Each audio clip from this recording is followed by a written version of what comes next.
ਸ਼੍ਰੀ ਅਕਾਲ ਦੋਸਤੋ, ਪੰਜਾਬੀ ਸਰਗਰਮੀਆਂ ਤੇ ਅਸੀਂ ਵਿਚਾਰ ਚਰਚਾ ਦੇ ਵਿੱਚ ਅੱਜ ਤੁਹਾਡੇ ਨਾਲ ਇੱਕ ਇਹੋ ਜਿਹੀ ਸ਼ਖਸੀਅਤ ਦੇ ਨਾਲ ਮਿਲਾਉਣ ਜਾ ਰਹੇ ਹਾਂ ਜਿਹੜੇ ਕਿ ਬੱਚਿਆਂ ਦੀ ਐਜੂਕੇਸ਼ਨ ਨੂੰ ਲੈ ਕੇ ਅੱਜ ਦੇ ਆਪਣੇ ਜਿਹੜੀ ਚਰਚਾ ਹੈਗੀ ਉਹਦੇ ਨਾਲ ਸਾਡੇ ਨਾਲ ਗੱਲਬਾਤ ਕਰਨ ਲਈ ਪਹੁੰਚੇ ਨੇ ਧਰਮਜੀਤ ਸਿੰਘ ਜਲਵੇੜਾ ਜੀ। ਸਵਾਗਤ ਹੈ ਜੀ ਤੁਹਾਡਾ। ਬਹੁਤ ਧੰਨਵਾਦ ਜੀ, ਸ਼ੁਕਰੀਆ। ਤੇ ਪ੍ਰੋਫੈਸਰ ਸਾਹਿਬ, ਇੱਕ ਅਸੀਂ ਪੁੱਛਣਾ ਚਾਹੁੰਦੇ ਹਾਂ, ਅੱਜ ਕਰੋਨਾ ਦਾ ਟਾਈਮ ਚੱਲ ਰਿਹਾ ਹੈਗਾ ਤੇ ਬੱਚਿਆਂ ਦੀ ਜਿਹੜੀ ਪੜ੍ਹਨ ਦੀ ਪੋਜੀਸ਼ਨ ਆਈ ਹੋਈ ਹੈ ਉਹ ਬੜੀ ਔਖੀ ਹੋਈ ਪਈ ਆ, ਤੇ ਬੱਚਿਆਂ ਦੀ ਪੜ੍ਹਾਈ ਦਾ ਜਿਹੜਾ ਸਿਲਸਿਲਾ ਹੈਗਾ ਉਹ ਕਿਵੇਂ ਚੱਲ ਰਿਹਾ ਹੁਣ ਅੱਜ ਦੇ ਟਾਈਮ ਦੇ ਵਿੱਚ?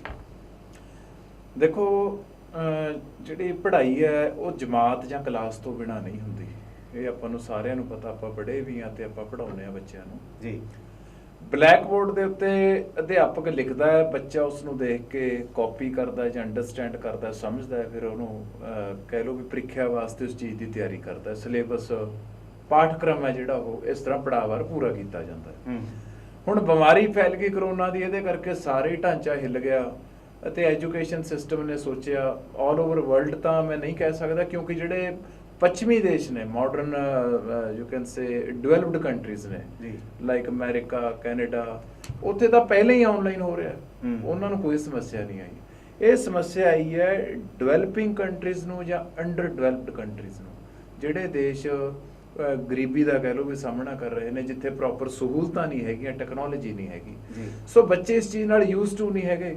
ਯੂਜ਼ ਟੂ ਤੋਂ ਭਾਵ ਵੀ ਇਸ ਚੀਜ਼ ਨੂੰ ਵਰਤਣਾ ਨਹੀਂ ਜਾਣਦੇ ਆਨਲਾਈਨ ਨੂੰ। ਸੈਕੰਡਲੀ, ਜੇ ਵਰਤਣਾ ਜਾਣਦੇ ਤਾਂ ਸਾਧਨ ਨਹੀਂ ਹੈਗੇ। ਬਿਲਕੁਲ ਸਹੀ। ਹੁਣ ਫਾਦਰ ਸਾਹਿਬ ਕੋਲ, ਬੱਚੇ ਦੇ ਕੋਲ ਮੋਬਾਈਲ ਹੈਗਾ 15,000 ਦਾ, 10,000 ਦਾ, ਲੇਕਿਨ ਮਾਤਾ ਕੋਲ ਨਹੀਂ ਹੈਗਾ, ਘਰੇ ਨਹੀਂ ਹੈਗਾ। ਸੋ ਉਹਨਾਂ ਨੂੰ ਬੜੀ ਸਮੱਸਿਆ ਆਈ ਤਾਂ ਬੱਚੇ ਪੜ੍ਹਨਗੇ ਕਿਵੇਂ ਅਤੇ ਪੜ੍ਹਨਗੇ ਕਿਵੇਂ? ਉਸ ਤੋਂ ਬਾਅਦ ਜਿਹੜੀ ਚੀਜ਼ ਬਲੈਕ ਬੋਰਡ ਤੇ ਕਰਾਉਣੀ ਸੀ, ਕੀ ਉਹ ਮੋਬਾਈਲ ਤੇ ਸੰਭਵ ਹੈ? ਮੈਨੂੰ ਦੱਸੋ। ਇੱਕ ਬਲੈਕ ਬੋਰਡ ਹੈ, 12 ਬਾਈ ਉਹਦਾ 20 ਸਾਈਜ਼ ਹੈ, ਉਹਦੇ ਉੱਤੇ ਲਿਖਿਆ ਜਾਂਦਾ ਹੈ। ਫਿਰ ਇੱਕ ਚੀਜ਼ ਨੂੰ ਆਪਾਂ ਮੋਬਾਈਲ ਦੇ ਵਿੱਚ ਭੇਜਦੇ ਹਾਂ ਬੱਚੇ ਨੂੰ ਇੱਕ ਕਾਗਜ਼ ਲਿਖ ਕੇ, ਅਤੇ ਕੀ ਉਸ ਤਰ੍ਹਾਂ ਜਿਵੇਂ ਸਕੂਲ ਦੇ ਵਿੱਚ ਜਾਂ ਕਾਲਜ ਦੇ ਵਿੱਚ 45 ਮਿੰਟਸ ਦਾ ਲੈਕਚਰ ਹੁੰਦਾ ਹੈ, ਕੀ ਉਸ ਤਰ੍ਹਾਂ ਇੱਥੇ ਲੱਗ ਰਹੇ ਨੇ? ਕੀ ਉਹ ਜ਼ਿੰਮੇਵਾਰੀ ਨਿਭਾਈ ਜਾ ਰਹੀ ਹੈ? ਬਿਲਕੁਲ।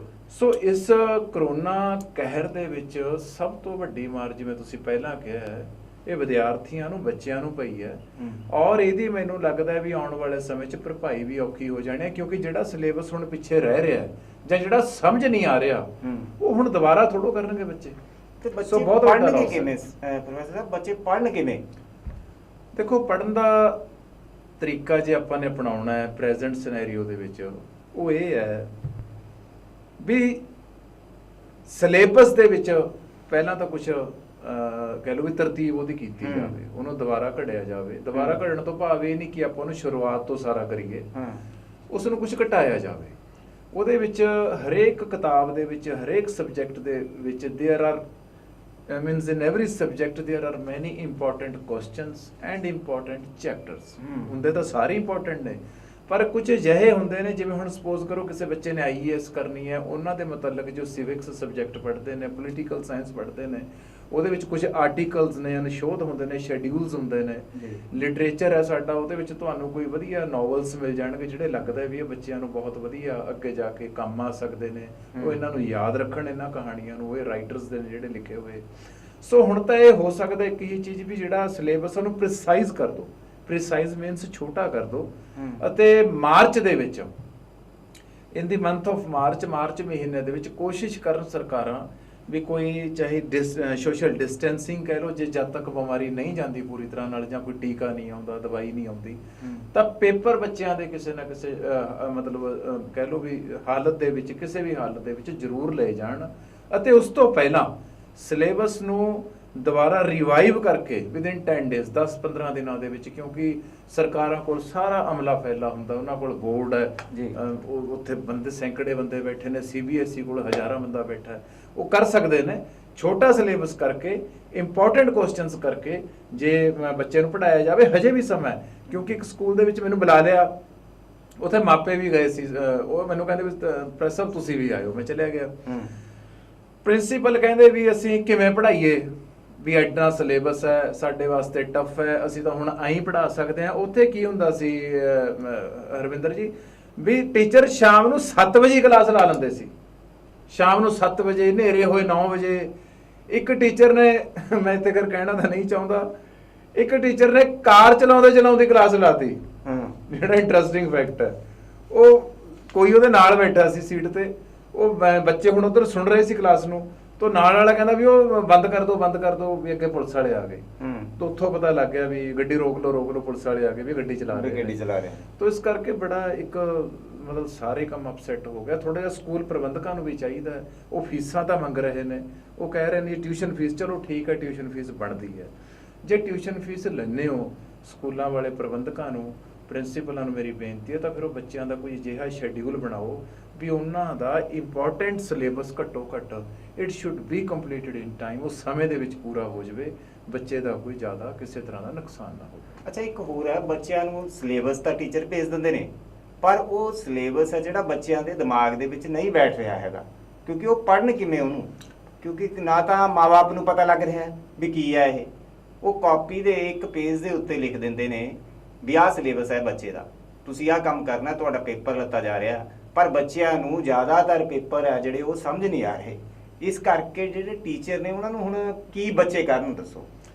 ਹਾਂ, ਉਹਦਾ ਵੀ ਇੱਕ ਹੱਲ ਸੀ। ਮੈਂ ਲਿਖਦਾ ਰਹਿਣਾ ਅਖਬਾਰਾਂ 'ਚ, ਆਰਟੀਕਲਸ ਲਿਖਦਾ ਰਹਿਣਾ ਉਹਦੇ ਜ਼ਰੀਏ, ਅਤੇ ਜਦੋਂ ਕਦੇ ਸਕੂਲ ਵਾਲੇ ਮਿਲਦੇ ਨੇ ਉਹਦਾ ਵੀ ਮੈਂ ਇੱਕ ਹੱਲ ਦੱਸਿਆ। ਇੱਕ ਸਕੂਲ ਨੇ ਇਸ ਨੂੰ ਇੰਪਲੀਮੈਂਟ ਵੀ ਕੀਤਾ, ਲਾਗੂ ਵੀ ਕੀਤਾ ਜੀ। ਉਹ ਇਹ ਹੈ, ਹੁਣ ਜਿਵੇਂ ਸਪੋਜ਼ ਕਰੋ ਟੀਚਰ ਪੜ੍ਹਾ ਰਹੇ ਨੇ, ਅੱਡ ਵਿਸ਼ੇ ਆਪਣੇ ਪੜ੍ਹਾ ਰਹੇ ਨੇ ਆਨਲਾਈਨ ਜੀ, ਅਤੇ ਮਾਪੇ ਨੇ ਜਿਹੜੇ ਪਿੰਡਾਂ ਦੇ ਵਿੱਚ, ਬੇਸ਼ੱਕ ਉਹ ਕੋਈ ਭੈਣ ਜੀ, ਕੋਈ ਮਾਪਾ ਵਿਚਾਰਾ ਸਾਡਾ ਉਹ BA ਵੀ ਹੈ, +2 ਹੈ, ਜਾਂ ਉਹ ਕਹਿੰਦਾ ਜੀ ਮੈਂ MA ਹੈ, ਪਰ ਕਈ ਸਬਜੈਕਟ ਟੈਕਨੀਕਲੀ ਹੁੰਦੇ ਨੇ, ਉਹਨਾਂ ਨੂੰ ਬੱਚਿਆਂ ਨੂੰ ਪੜ੍ਹਾ ਨਹੀਂ ਸਕਦੇ, ਉਹਨੂੰ ਟੀਚਰ ਹੀ ਪੜ੍ਹਾ ਸਕਦਾ। ਟੀਚਰ ਅਜਿਹੀ ਸਿਚੁਏਸ਼ਨ 'ਚ ਕੀ ਕਰਨਾ ਚਾਹੀਦਾ ਸਕੂਲਾਂ ਵਾਲਿਆਂ ਨੂੰ, ਵੀ ਜਿਹੜਾ ਇੰਪੋਰਟੈਂਟ, ਮੈਂ ਫੇਰ ਕਹਿਣਾ ਵੀ ਕਿਉਂਕਿ ਜੇ ਇੱਕ ਚੈਪਟਰ ਹੁੰਦਾ ਹੈ ਨਾ, ਇੱਕ ਚੈਪਟਰ ਦੇ ਵਿੱਚ ਜੇ 30 ਕੁਐਸਚਨ ਨੇ, 10 ਕੁਐਸਚਨ ਨੇ, 20 ਕੁਐਸਚਨ ਨੇ, ਉਹ 'ਚ 5 ਕੁਐਸਚਨ ਇੰਪੋਰਟੈਂਟ ਹੁੰਦੇ ਨੇ ਜੀ। ਕਈ ਵਾਰੀ ਕੋਈ ਅਜਿਹਾ ਚੈਪਟਰ ਵੀ ਆ ਜਾਂਦਾ ਜਿਹਦੇ ਵਿੱਚੋਂ ਕੋਈ ਕੁਐਸਚਨ ਪੇਪਰਾਂ 'ਚ ਕਈ ਵਾਰੀ ਨਹੀਂ ਆਇਆ ਵਾ ਹੁੰਦਾ, ਮਤਲਬ ਲੱਗਦਾ ਆਪਾਂ ਨੂੰ ਵੀ ਇੰਨਾ ਇੰਪੋਰਟੈਂਟ ਨਹੀਂ, ਉਹਨੂੰ ਛੱਡਿਆ ਜਾ ਸਕਦਾ। ਸੋ ਇਸ ਤਰ੍ਹਾਂ ਕਰਕੇ ਜਿਹੜੇ ਇੰਪੋਰਟੈਂਟ ਕੁਐਸਚਨਸ ਨੇ ਉਹਨਾਂ ਨੂੰ ਫੋਕਸ ਕੀਤਾ ਜਾਵੇ।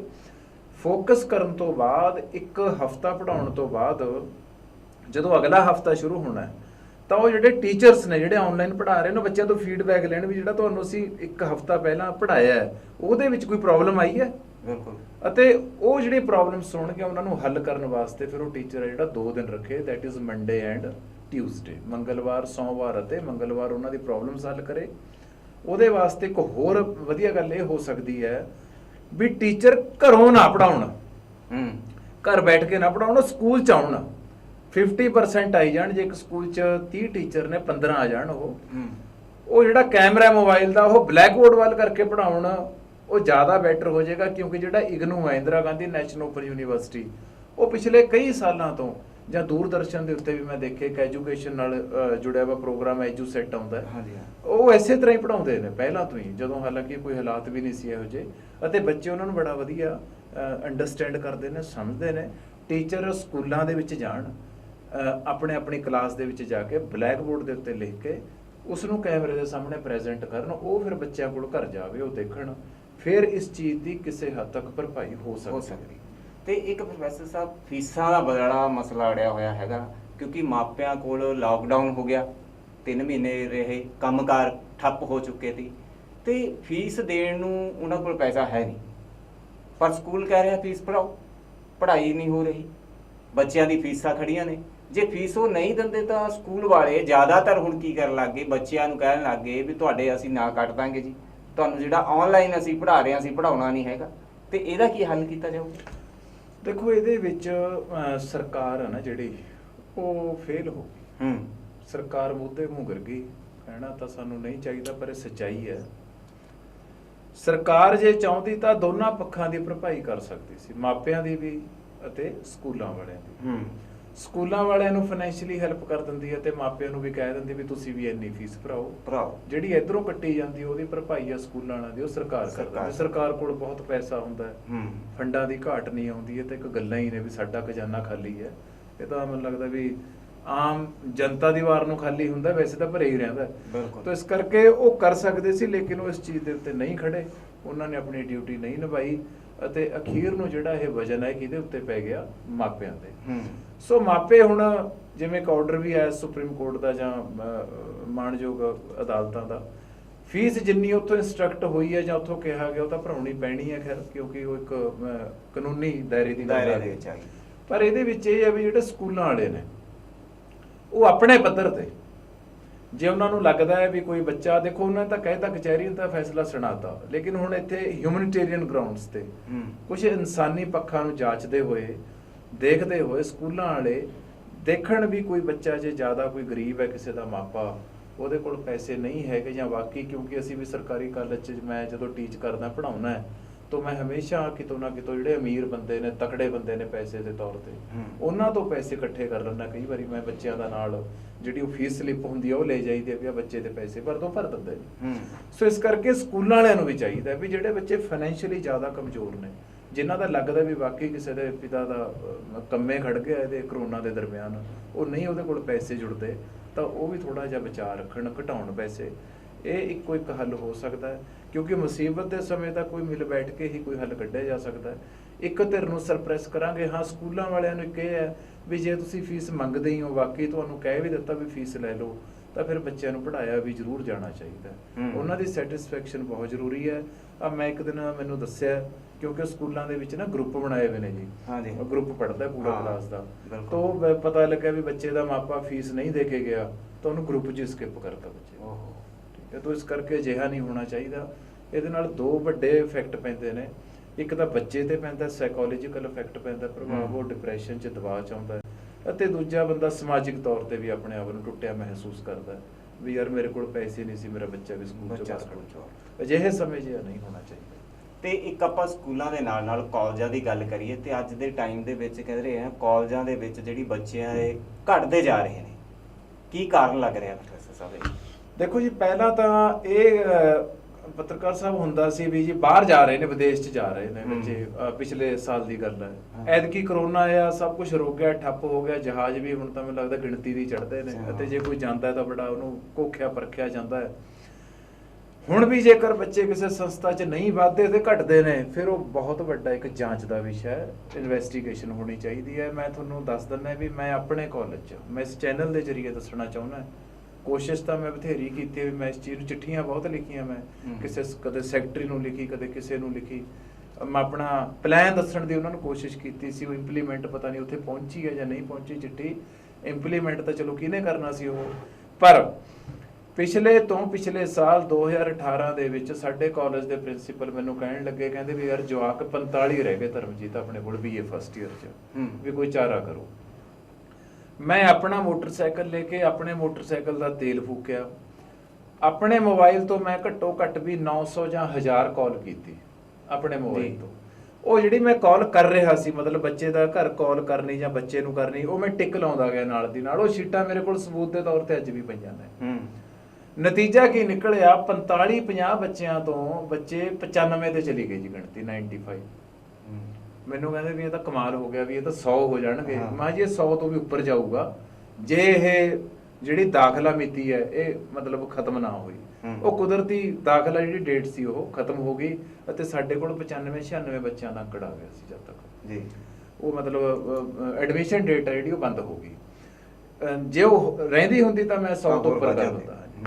ਤੋ ਇਸ ਕਰਕੇ ਮੈਂ ਤਾਂ ਇਹੀ ਕਹੂੰਗਾ ਵੀ ਇਹਦੇ ਵਿੱਚ ਤ੍ਰਿਪਤ ਰਜਿੰਦਰ ਸਿੰਘ ਜੀ ਬਾਜਵਾ ਸਾਡੇ ਕਾਲਜਾਂ ਦੇ ਮੰਤਰੀ ਨੇ।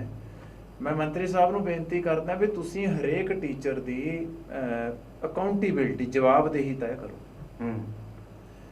ਅਸੀਂ ਤਾਂ ਗੈਸਟ ਟੀਚਰ ਹਾਂ ਪੱਤਰਕਾਰ ਸਾਹਿਬ, ਅਸੀਂ ਤਾਂ ਗੈਸਟ ਟੀਚਰ ਹਾਂ। ਜਿਹੜਾ ਰੈਗੂਲਰ ਹੈ, ਜਿਹੜਾ 1.5 ਲੱਖ ਰੁਪਇਆ ਜਾਂ 1.25 ਲੱਖ ਰੁਪਇਆ ਤਨਖਾਹ ਲੈਂਦਾ ਇੱਕ ਮਹੀਨੇ ਦੀ, ਤੁਸੀਂ ਕਦੇ ਉਹਨੂੰ ਪੁੱਛਿਆ ਵੀ ਤੂੰ ਕਿੰਨੇ ਬੱਚੇ ਲੈ ਕੇ ਆਇਆ, ਤੇਰਾ ਗਰਾਊਂਡ 'ਚ ਕੀ ਵਰਕ ਹੈ? ਹੁਣ ਅਸੀਂ ਕਾਲਜਾਂ 'ਚ ਉੱਥੇ ਮਤਲਬ ਟੀਚਰ ਵਿਹਲੇ ਬੈਠਦੇ ਨੇ, ਚਲੋ ਹੁਣ ਬਿਮਾਰੀ ਹੈ ਨਹੀਂ ਜਾਣਾ, ਸੋਸ਼ਲ ਡਿਸਟੈਂਸਿੰਗ ਹੈ। ਛੁੱਟੀਆਂ ਦੇ ਵਿੱਚ ਜਾਂ ਛੁੱਟੀਆਂ ਤੋਂ ਬਾਅਦ ਜਦੋਂ ਤੁਸੀਂ ਆਉਨੇ ਆ 15-20 ਦਿਨ ਸਾਡੇ ਕੋਲ ਕੋਈ ਕੰਮ ਨਹੀਂ ਹੁੰਦਾ, ਉਹਨਾਂ ਦਿਨਾਂ 'ਚ ਅਸੀਂ ਪਿੰਡਾਂ ਜਾ ਸਕਦੇ ਹਾਂ, ਬੱਚਿਆਂ ਨੂੰ ਲੈ ਕੇ ਆ ਸਕਦੇ ਹਾਂ। ਪ੍ਰਾਈਵੇਟ ਕਾਲਜਾਂ ਵਾਲੇ ਲੈ ਜਾਂਦੇ ਨੇ, ਸਰਕਾਰੀਆਂ 'ਚ ਕੋਈ ਆਉਂਦਾ ਨਹੀਂ, ਸਰਕਾਰੀ 'ਚ ਆਉਂਦਾ ਨਹੀਂ। ਠੀਕ ਹੈ ਜੀ, ਇਸ ਕਰਕੇ ਮੈਂ ਕਹੂੰਗਾ ਵੀ ਹਰੇਕ ਟੀਚਰ ਦੀ ਜਵਾਬਦੇਹੀ ਹੋਣੀ ਚਾਹੀਦੀ ਹੈ। ਮੇਰੇ ਸਬਜੈਕਟ 'ਚ ਇੰਗਲਿਸ਼ ਲਿਟਰੇਚਰ ਦੇ ਵਿੱਚ ਇੱਕ ਬੱਚਾ ਸੀ, ਅੱਜ ਉੱਥੇ 15 ਜਾਂ 20 ਵੀ ਹੋ ਜਾਂਦੇ ਨੇ। ਕੋਈ ਆਉਂਦਾ ਨਹੀਂ ਸੀ ਪੜ੍ਹਨ ਵਾਸਤੇ, ਕਹਿੰਦੇ ਜੀ ਔਖਾ ਹੈ, ਅੰਗਰੇਜ਼ੀ ਤਾਂ ਵੈਸੇ ਹੀ ਨਹੀਂ ਪੜ੍ਹ ਹੁੰਦੀ, ਪਰ ਉਹ ਬੱਚਿਆਂ ਨੂੰ ਸਾਰਾ ਕੁਝ ਕੀਤਾ, ਸਮਝਾਇਆ, ਆਉਂਦੇ ਨੇ। ਮੇਰੀ ਰਿਕੁਐਸਟ ਹੈ ਵੀ ਹਰੇਕ ਟੀਚਰ ਦੀ ਜਵਾਬਦੇਹੀ ਹੋਣੀ ਚਾਹੀਦੀ ਹੈ। ਕੁਝ ਦਿਨ ਪਹਿਲਾਂ ਦੀ ਗੱਲ ਹੈ, ਇੱਕ ਪ੍ਰਿੰਸੀਪਲ ਸਾਹਿਬ ਨੂੰ ਸਾਡੇ ਕਾਲਜ ਦੀਆਂ DDO ਪਾਵਰਸ ਦੇਤੀਆਂ। DDO ਪਾਵਰਸ ਹੁੰਦੀਆਂ ਵੀ ਜਦੋਂ ਪੱਕਾ ਪ੍ਰਿੰਸੀਪਲ ਨਹੀਂ ਹੁੰਦਾ ਜੀ, ਤਾਂ ਉਸ ਟਾਈਮ ਜਿਹੜੀਆਂ ਪਾਵਰਸ ਨੇ ਨਾਲ ਦੇ ਕਾਲਜਾਂ ਚਲੀਆਂ ਜਾਂਦੀਆਂ ਜੀ। ਮੈਂ ਉਸ ਕਾਲਜ ਦਾ ਜਾਂ ਪ੍ਰਿੰਸੀਪਲ ਸਾਹਿਬ ਦਾ ਨਾਮ ਤਾਂ ਨਹੀਂ ਲੈਣਾ ਚਾਹੁੰਦਾ, ਪਰ ਮੈਂ ਦੱਸਣਾ ਚਾਹੁੰਦਾ ਵੀ ਜਦੋਂ ਮੈਂ ਉਹਨੂੰ ਟੈਲੀਫੋਨ ਕੀਤਾ, ਮੈਨੂੰ ਕਹਿੰਦੇ ਵੀ ਤੁਸੀਂ ਕਾਲਜ ਦਾ ਬੇੜਾ ਗਰਕ ਕਰਤਾ। ਮੈਂ ਉਹਨਾਂ ਨੂੰ ਕਿਹਾ ਮੈਂ ਸਾਹਿਬ ਵੀ ਮੈਂ ਕਿਸ ਤਰ੍ਹਾਂ ਬੇੜਾ ਗਰਕ ਕਰਤਾ? ਕਹਿੰਦਾ ਵੀ ਉਰੇ ਬੱਚਿਆਂ ਦੀ ਗਿਣਤੀ ਨਹੀਂ, ਫਲਾਣਾ ਨਹੀਂ। ਮੈਂ ਕਿਹਾ ਤੁਸੀਂ ਦੇਖਿਆ ਕੀ ਹੈ ਉਰੇ ਆ ਕੇ? ਤੁਸੀਂ ਆਓ ਤਾਂ ਸਹੀ ਪਹਿਲਾਂ। ਮੈਂ ਤਾਂ ਪਿਛਲੇ ਸਾਲ ਇੰਨਾ ਹਾਰਡ ਵਰਕ ਕੀਤਾ, ਮੈਂ ਤਾਂ ਪਿੰਡਾਂ 'ਚੋਂ ਬੱਚੇ ਲੈ ਕੇ ਆਇਆ। 6 ਸਰਕਾਰੀ ਸਕੂਲ ਨੇ ਨੇੜੇ ਨੇੜੇ, ਤੁਸੀਂ ਆ ਕੇ ਉਹਨਾਂ ਦੇ ਪ੍ਰਿੰਸੀਪਲਾਂ ਨੂੰ ਪੁੱਛ ਲਓ। ਮੈਂ ਉਹਨਾਂ ਕੋਲ ਜਾ ਕੇ ਲਿਸਟਾਂ ਕੱਟੀਆਂ ਕਰੀਆਂ, ਬੱਚਿਆਂ ਨੂੰ ਕਾਲਾਂ ਕੀਤੀਆਂ, ਬੱਚਿਆਂ ਨੂੰ ਕਲਾਸਾਂ 'ਚ ਜਾ ਕੇ ਮੋਟੀਵੇਟ ਕੀਤਾ। ਮੈਂ ਕਿਹਾ ਤੁਸੀਂ ਇਹ ਸ਼ਬਦ ਕਿਉਂ ਵਰਤਦੇ ਹੋ? ਇਹ ਹਾਲ ਹੈ ਸਾਡਾ। ਮਤਲਬ ਵੀ ਅਸੀਂ ਇਹ ਨਹੀਂ ਦੇਖਣਾ ਵੀ ਕਰਮ ਕੌਣ ਕਰਦਾ ਹੈ, ਵੀ ਜੇ ਇੱਕ ਕਰਦਾ ਤਾਂ ਹੋਰਾਂ ਨੂੰ ਵੀ ਕਹੀਏ ਯਾਰ ਤੁਸੀਂ ਵੀ ਕਰੋ। ਜੇ ਮੈਂ 15 ਜਾਂ 20 ਬੱਚੇ ਪਿੰਡਾਂ 'ਚੋਂ ਲੈ ਇਕੱਠੇ ਕਰਕੇ, ਜੇ 5 ਟੀਚਰ ਨੇ 10 ਨੇ, ਉਹ 150 ਬੱਚਾ ਲਿਆ ਸਕਦੇ ਨੇ। ਉਹਨਾਂ ਕੋਲ ਇੰਨੀ ਕੁ ਹਰੇਕ ਟੀਚਰ ਦਾ ਕਿਤੇ ਨਾ ਕਿਤੇ ਕੁਝ ਸੰਪਰਕ ਹੁੰਦਾ ਹੈ। ਠੀਕ ਹੈ ਜੀ। ਸੋ ਇਹ ਇੱਕ ਵੱਡਾ ਢੰਗ ਹੈ, ਤਰੀਕਾ ਹੈ। ਅਖਬਾਰਾਂ 'ਚ ਵੀ ਜੇ ਅਸੀਂ ਪੋਸਟਰ ਪਾਵਾਂਗੇ ਗੱਲ ਨਹੀਂ ਬਣਨੀ, ਪਰ ਸਭ ਤੋਂ ਵਧੀਆ ਤਰੀਕਾ ਹੈ ਵੀ ਜੇ ਟੀਚਰ ਆਪਣੀ ਜ਼ਿੰਮੇਵਾਰੀ ਸਮਝਣ, ਪਿੰਡਾਂ ਦੇ ਵਿੱਚ ਜਾ ਕੇ ਬੱਚਿਆਂ ਨੂੰ ਮੋਟੀਵੇਟ ਕਰਨ, ਬੱਚੇ ਜ਼ਰੂਰ ਕਾਲਜਾਂ ਦੇ ਵਿੱਚ ਪੜ੍ਹਨ ਆਉਣਗੇ। ਸਰਕਾਰੀ ਕਾਲਜਾਂ 'ਚ ਗਿਣਤੀ ਵਧੂਗੀ ਬੱਚਿਆਂ ਦੀ। ਬਿਲਕੁਲ ਸਹੀ ਹੈ। ਤੇ ਇੱਕ ਹੋਰ ਆਪਾਂ ਜਾਂਦੇ ਜਾਂਦੇ ਇੱਕ ਗੱਲ ਕਰ ਚੱਲੀਏ। ਇੱਕ ਸਾਧੂ ਸਿੰਘ ਧਰਮਸੋਤ ਮੰਤਰੀ ਜੀ ਨੇ ਸਾਡੇ, ਤੇ ਉਹਨਾਂ ਦਾ ਮਸਲਾ ਜਿਹੜਾ ਬੜਾ ਭਖਿਆ ਹੋਇਆ ਹੈਗਾ ਵੀ ਜਿਹੜੇ ਬੱਚਿਆਂ ਦੀ ਫੀਸਾਂ ਸੀਗੀਆਂ, ਵਜ਼ੀਫਾ ਆਉਣਾ ਸੀਗਾ, ਫੰਡ ਆਉਣਾ ਸੀਗਾ, ਉਹਦਾ ਘਪਲਾ ਹੋਇਆ ਹੈਗਾ। ਤੁਸੀਂ ਇਸ ਘਪਲੇ ਨੂੰ ਕਿਸ ਨਜ਼ਰੀਏ ਨਾਲ ਦੇਖਦੇ ਹੋ? ਦੇਖੋ, ਘਪਲਾ ਸ਼ਬਦ ਹੀ ਐਸਾ ਵੀ ਜਦੋਂ ਇਹ ਆਉਂਦਾ ਹੈ ਤਾਂ ਅਸੀਂ ਸਭ ਨੂੰ ਇਹਦਾ ਪਤਾ ਲੱਗ ਜਾਂਦਾ ਵੀ ਗਵਨ ਹੈ, ਬਹੁਤ ਕਿਸੇ ਟੇਢੇ ਤਰੀਕੇ ਨਾਲ ਪੈਸੇ ਖਾ ਲਏ ਗਏ ਨੇ। ਇਹਦਾ ਇਫੈਕਟ ਇਹ ਪਿਆ ਵੀ ਮਾਤਾ ਗੁਜਰੀ ਕਾਲਜ ਦੇ ਪਰਸੋਂ ਮੈਨੂੰ ਬੱਚੇ ਮਿਲੇ, ਉਹ ਕਹਿੰਦੇ ਸਰ ਵੀ ਸਾਡੀ ਸਕਾਲਰਸ਼ਿਪ ਨਹੀਂ ਆਈ, ਅਤੇ ਸਾਨੂੰ ਹੁਣ ਇਹ ਕਹਿ ਰਹੇ ਨੇ ਕਾਲਜ ਦੇ ਵਿੱਚ ਵੀ ਜਦ ਤੱਕ ਤੁਹਾਡੀ ਸਕਾਲਰਸ਼ਿਪ ਨਹੀਂ ਆਉਂਦੀ ਤੁਸੀਂ ਆਪਣੀ ਅਸਲੀ ਫੀਸ ਭਰਾ ਦਿਓ, ਆਪਣੇ ਵੱਲੋਂ ਭਰਾ ਦਿਓ, ਤੁਸੀਂ ਦੇ ਦਿਓ। ਮਤਲਬ ਉਹ ਕਹਿੰਦੇ ਵੀ ਸਾਡੇ 'ਚ ਇੰਨੀ ਕਪੈਸਿਟੀ ਨਹੀਂ ਵੀ ਅਸੀਂ 18,000 ਜਾਂ 20,000 6 ਮਹੀਨੇ ਦਾ ਇੱਥੇ ਦੇ ਸਕੀਏ। ਤਾਂ ਉਹ ਜਿਹੜਾ ਘਪਲਾ ਹੋਇਆ, ਜੇ ਉਹ ਜਾਂਚ ਦੇ ਵਿੱਚ ਆਉਂਦਾ ਹੈ, ਵੈਸੇ ਤਾਂ ਗੱਲ ਕਲੀਅਰ ਹੀ ਹੋ ਗਈ ਵੀ ਹੋਇਆ, ਅੰਕੜੇ ਸਾਹਮਣੇ ਆ ਗਏ, ਤਾਂ ਉਹਦਾ ਜਿਹੜਾ ਵੱਡਾ ਇਫੈਕਟ ਹੈ, the major effect is on the people or on the students who are economically weak। ਜਿਹੜੇ ਬੱਚੇ ਆਰਥਿਕ ਤੌਰ ਤੇ ਕਮਜ਼ੋਰ ਨੇ, ਐਸੀ ਕਲਾਸ ਨਾਲ ਸੰਬੰਧ ਰੱਖਦੇ ਨੇ, ਉਹਨਾਂ ਤੇ ਬਹੁਤ ਵੱਡੀ ਮਾਰ ਪਈ ਹੈ। ਤੁਸੀਂ ਕਈ ਕਾਲਜਾਂ ਦੇ ਵਿੱਚ ਤੁਸੀਂ ਆਪਣਾ ਇੱਕ ਪ੍ਰਾਈਵੇਟ ਤੌਰ ਤੇ ਅਧਿਐਨ ਕਰ ਲਓ, ਸਰਵੇਖਣ ਕਰ ਲਓ, ਤੁਹਾਨੂੰ ਇਹ ਗੱਲ ਨਿਕਲ ਕੇ ਸਾਹਮਣੇ ਆਊਗੀ ਵੀ ਬਹੁਤ ਸਾਰੇ ਪ੍ਰਾਈਵੇਟ ਕਾਲਜਾਂ ਦੇ ਵਿੱਚ ਸਕਾਲਰਸ਼ਿਪ ਬੱਚਿਆਂ ਦੀ ਆਈ ਨਹੀਂ। ਕਈਆਂ ਦੇ ਵਿੱਚ ਜੇ ਆਈ ਹੈ ਤਾਂ ਉਹ ਮੈਨੂੰ ਲੱਗਦਾ ਵੀ ਬੱਚਿਆਂ ਕੋਲ ਸਹੀ ਤਰੀਕੇ ਨਾਲ ਪਹੁੰਚੀ ਨਹੀਂ। ਸੋ ਇਸ ਘਪਲੇ ਨੇ, ਮੈਂ ਕਹਿੰਦਾ ਵੀ ਜਿਹੜਾ ਐਸਸੀ ਵਰਗ ਹੈ ਸਾਡੇ, ਜਿਹੜੇ ਐਸਸੀ ਭਾਈਚਾਰੇ ਦੇ ਸਾਡੇ ਬੱਚੇ ਨੇ, ਗਰੀਬ ਬੱਚੇ ਨੇ, ਦਲਿਤ ਪਰਿਵਾਰ ਨੇ, ਉਹਨਾਂ ਨੂੰ ਹਿਲਾ ਕੇ ਰੱਖਤਾ। ਇੱਥੋਂ ਤਾਂ ਇਹ ਪ੍ਰਤੀਤ ਹੁੰਦਾ ਹੈ ਵੀ ਜਿਹੜੀ ਮਨਮੋਹਨ ਸਿੰਘ ਨੇ, ਡਾਕਟਰ ਮਨਮੋਹਨ ਸਿੰਘ ਜੀ, ਕਿਉਂਕਿ ਆਪ ਉਹ ਇੱਕ ਬਹੁਤ ਵੱਡੇ ਸਿੱਖਿਆਕਾਰ ਨੇ, ਐਜੂਕੇਸ਼ਨਿਸਟ ਨੇ, ਪ੍ਰੋਫੈਸਰ ਰਹੇ ਨੇ ਚੰਡੀਗੜ੍ਹ ਯੂਨੀਵਰਸਿਟੀ 'ਚ, ਉਹਨਾਂ ਨੇ ਸਕੀਮ ਸ਼ੁਰੂ ਕੀਤੀ ਸੀ ਕਾਂਗਰਸ ਸਰਕਾਰ ਨੇ, ਅਤੇ ਕਾਂਗਰਸ ਦੇ ਹੀ ਬੰਦੇ ਖਾਣ ਲੱਗੇ। ਵੱਡੀ ਗੱਲ ਹੈ ਜਿਹੜੀ ਇਹ ਚੀਜ਼ ਦੀ ਜਾਂਚ ਹੈ, ਜਿਹੜੀ ਮੈਨੂੰ ਨਹੀਂ ਲੱਗਦਾ ਵੀ ਇਹ CBI ਤੋਂ ਥੱਲੇ ਹੋਣੀ ਚਾਹੀਦੀ ਹੈ ਜੇ ਪਤਾ ਕਰਨਾ ਹੈ। ਕਿਉਂਕਿ ਜੇ ਤੁਸੀਂ ਇੱਥੇ ਕੋਈ ਜਾਂਚ ਕਮੇਟੀ ਬਣਾਤੀ ਵੀ 3 IAS ਅਫਸਰਾਂ ਦੀ ਬਣਾਤੀ, 3 ਫਲਾਣਿਆਂ ਦੀ ਬਣਾਤੀ, IAS ਅਫਸਰ ਵਿਚਾਰਾ ਮੰਤਰੀ ਦੀ ਜਾਂਚ ਕਿੱਥੇ ਕਰ ਦੂ?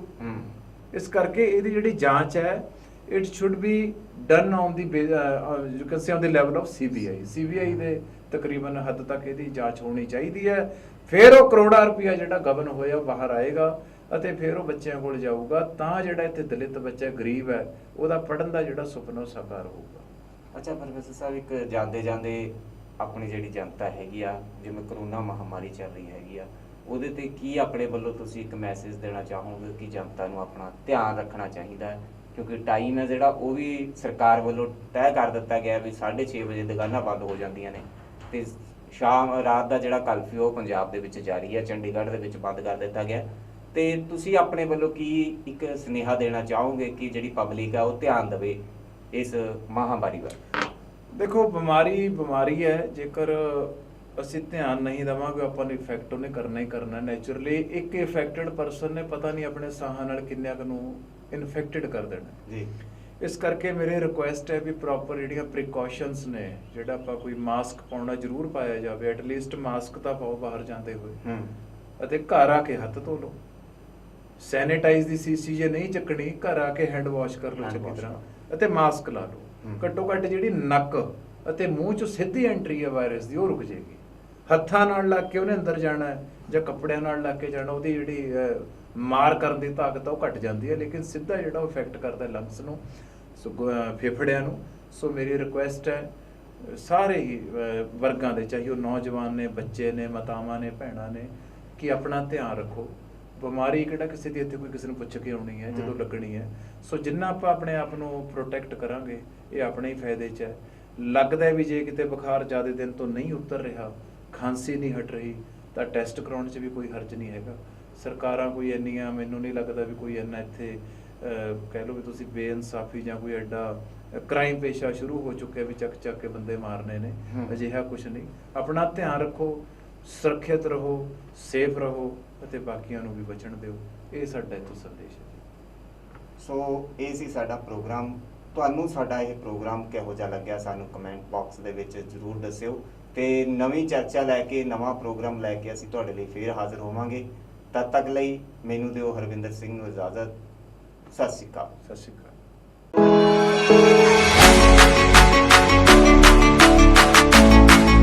ਸੁਨਹਿਰੀ ਮੌਕਾ, ਹੁਣ ਸਭ ਬਣ ਸਕਦੇ ਨੇ ਕੋਠੀਆਂ ਦੇ ਮਾਲਕ। ਸਿਰਫ 5000 ਪ੍ਰਤੀ ਮਹੀਨਾ ਕਿਸ਼ਤ ਦੇ ਕੇ ਬਣੋ ਆਲੀਸ਼ਾਨ ਕੋਠੀਆਂ ਦੇ ਮਾਲਕ। ਪ੍ਰਧਾਨ ਮੰਤਰੀ ਆਵਾਸ ਯੋਜਨਾ ਦੇ ਤਹਿਤ 2,67,000 ਰੁਪਏ ਤੁਰੰਤ ਕੀਤੇ ਜਾਣਗੇ ਵਾਪਸ। ਵਧੇਰੇ ਜਾਣਕਾਰੀ ਲਈ ਤੁਸੀਂ ਸੰਪਰਕ ਕਰ ਸਕਦੇ ਹੋ ਜੀਕੇ ਗਰੁੱਪ ਦੇ ਨਾਲ। ਜੀਕੇ ਗਰੁੱਪ ਹਰ ਵਿਅਕਤੀ ਦੇ ਸੁਪਨੇ ਕਰੇਗਾ ਸਾਕਾਰ ਤੇ ਜੀਵਨ ਵਿੱਚ ਆਏਗੀ ਨਵੀਂ ਬਹਾਰ। ਵਧੇਰੇ ਜਾਣਕਾਰੀ ਲਈ ਤੁਸੀਂ ਵੀ ਨਿਕਲੋ ਘਰਾਂ ਚੋਂ ਬਾਹਰ ਤੇ ਸੰਪਰਕ ਕਰੋ ਇਸ ਨੰਬਰ ਤੇ ਜੀਕੇ ਗਰੁੱਪ ਦੇ ਨਾਲ। ਨੰਬਰ ਨੋਟ ਕਰੋ 9855100070। GK group, Sirhind road, Patiala.